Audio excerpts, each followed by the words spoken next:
Hello guys and welcome back to another player ratings.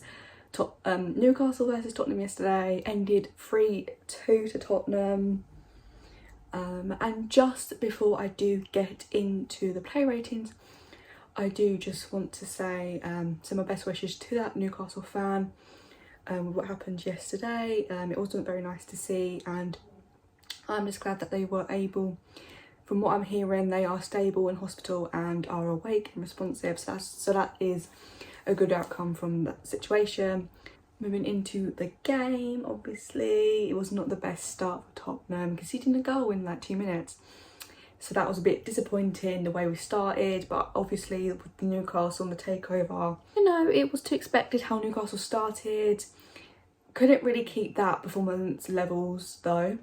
Obviously, Callum Wilson got the goal. The defending was not the greatest, I have to be honest. Romero nearly got that header as well, but obviously ended up being 1-0. But the way Tottenham reacted after conceding that goal was incredible. The way we controlled the game, that we kept possession. Special mentions to Reguilon and Dyer for their quick reaction on the pitch after that horrible incident. So Reguilon alerting the ref of the incident, and Dyer running across the pitch to make sure that the doctor came over, rushed over. So that was good. Special mentions to them being mad at the match as well. Second half obviously was not.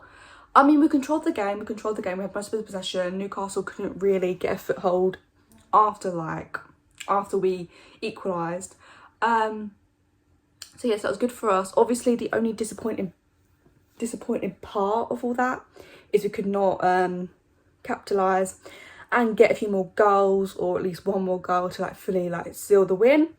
Moving into the actual player ratings, starting with Lloris, I gave him Lloris a 6. I kind of feel bad just because there wasn't really much for him to do. He couldn't do anything about the Wilson goal, couldn't have done anything about the own goal from Eric Dyer, but he didn't really have much to do. He did, because they had one shot on target in the whole game. So, you know, he didn't really have to do anything. Dyer, I've gave Dyer a 6. Apart from that own goal, he had pretty much a solid game. That was literally the only mistake he made. Well, the mistake leading to the free kick also. But I don't think people have really mentioned that. But anyways, with Dyer, I know people have opinions on Dyer, but I do think apart from that mistake, he did have a pretty much good game. He was solid, you know, he defended well considering they only really had one shot on target. But other than that, he was solid, putting tackles and, you know, defended well. Moving into Romero, I'm giving him a 7. I do think he was slightly better than Dyer. I do think with Romero, he makes tackles quicker and he reads situations more.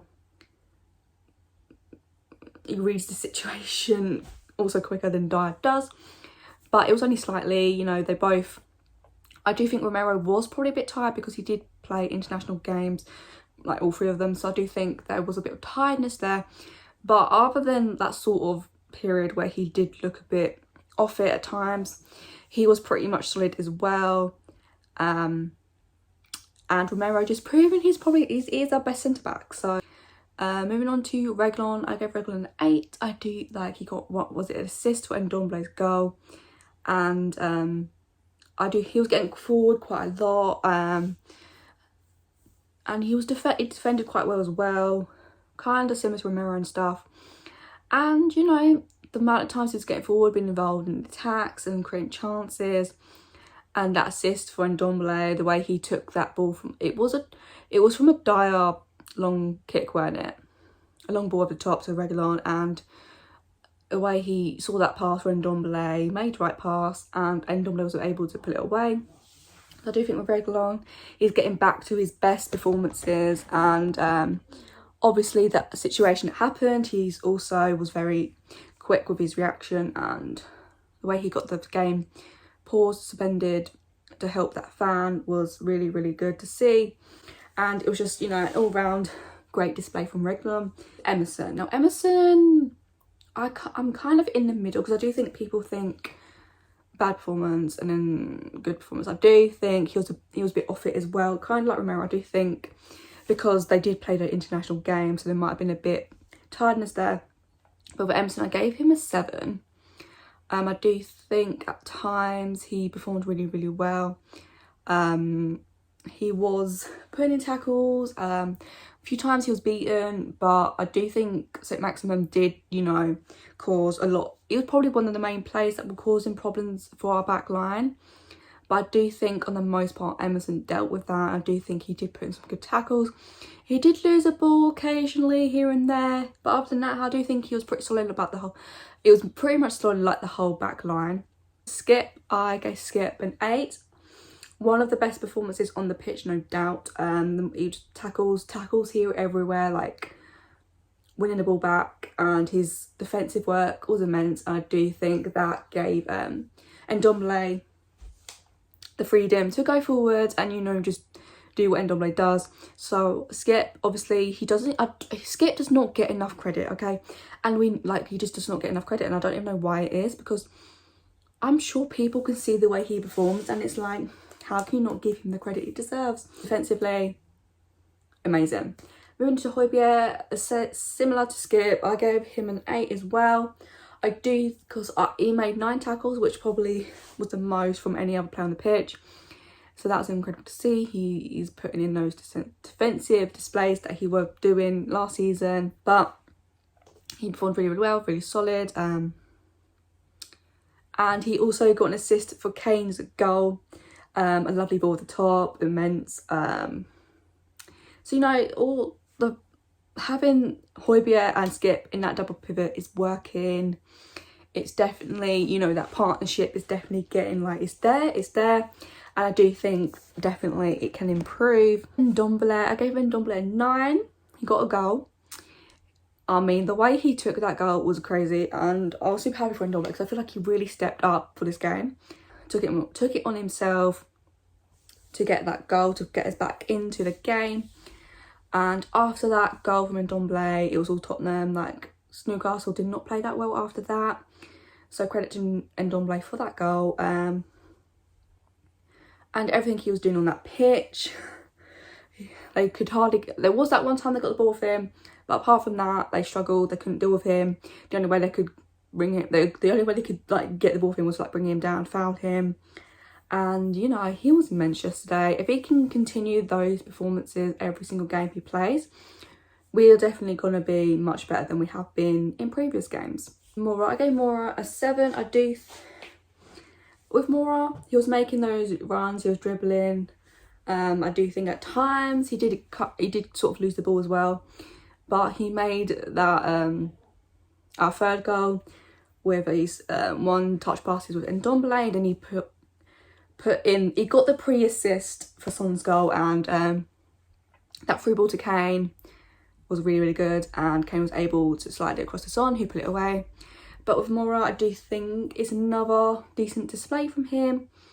It would be nice to see him I can't talk. It would be nice to see Mora contribute to more goals, more assists. But he did perform pretty well yesterday, so I'm happy with Mora. Son. Now, Son, I've given an 8. With Sonny, it was kind of some frustrating moments yesterday, just because he would lose the ball quite a few times, and that was kind of the only issue that I had with Son. But other than that, he was his usual Son self, got a goal.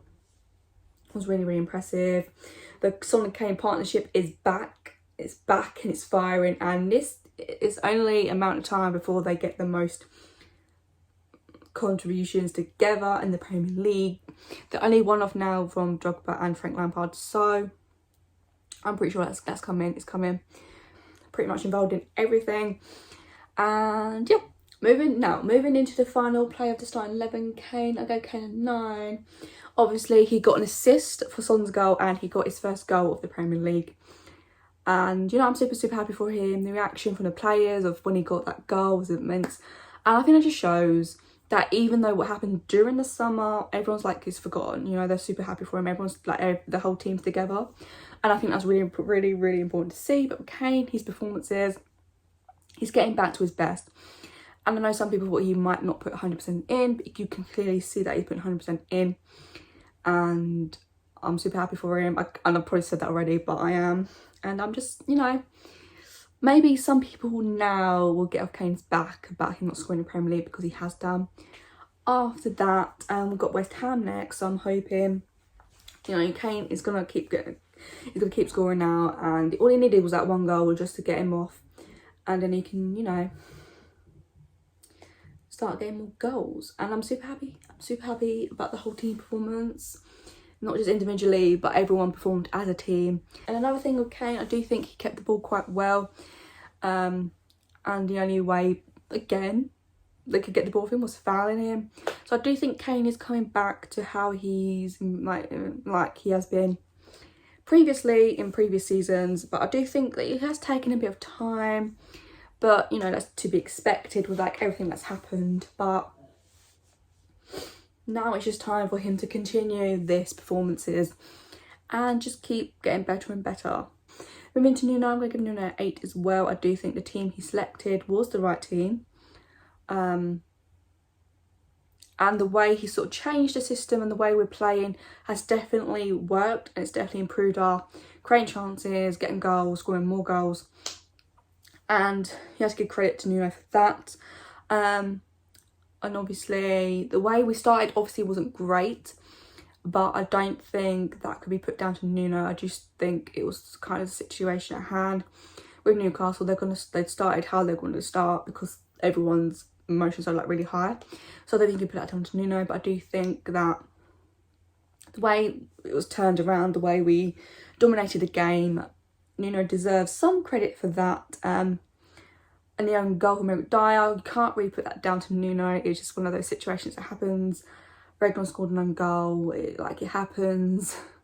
It's like it didn't cost us. It could have cost us, but it didn't cost us. So I do think people should probably not be so mad about that situation. I liked how he spoke to Dyer after that incident, after the end of the game. I like that. So all in all, it was a good performance from the whole team. Nuno, you know, everyone's improving, it's getting better, and I'm super excited to see what comes from this sort of situation. But there we have, guys. Those are my player ratings. Be sure to let me know what your player ratings are down below in the comments. Be interested to see what you think. So obviously I do my live watch alongs to the games. Now the one thing that I haven't really done is like a match reaction. I just do my player rating. So if you do want to see like another live stream after the game of match reaction, then let me know down below in the comments. More videos come in, and also in my haul, my clothing haul will be coming soon as well. Sometime this week. I haven't decided what day yet, but look out. And if you haven't already, be sure to check out my second channel, which is linked down below in the description below. My reactions, check it out, subscribe. There'll be a new video Wednesday at 5 PM, so be on the lookout for that. And yeah, I'll see you guys very soon with a brand new video. Bye guys.